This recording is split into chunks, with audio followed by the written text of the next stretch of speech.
Do you have a moment to talk about movies? Yes, I do, yeah. Would you like to tell me what your 4 favorite films are? My Letterboxd 4?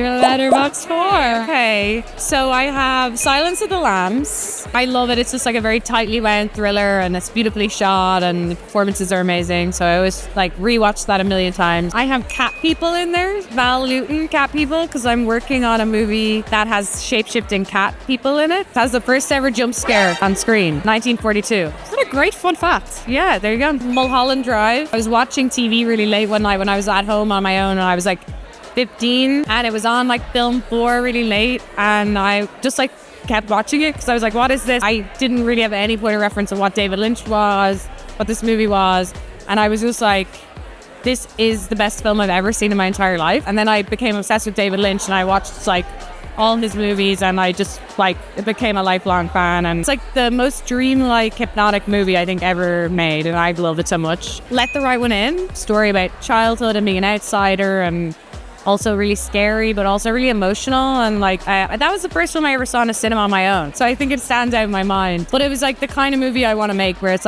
you have your genre elements but you can also have these kind of more emotional character-filled scenes and moments that aren't about the kind of horror or the genre. So as a horror filmmaker, it was a very impactful film for me. Tell us a little bit about yourself. Who are you? What do you do? My name's Kate Dolan. I'm a writer-director based in Ireland. I just finished my second feature, which is called Soulmate. I am a Letterboxd member. I do like reading other people's reviews because it brings me a lot of joy and fun. Funny reviews, but also why it kind of impacted them emotionally. And as a cinema lover, I think it's a great way to discover new movies that you have never seen before. When you find someone to follow who has really cool taste in movies and you're like, oh, I'm just going to take that one and watch that later. I found a lot of great movies that way that I hadn't really heard of before, which is cool.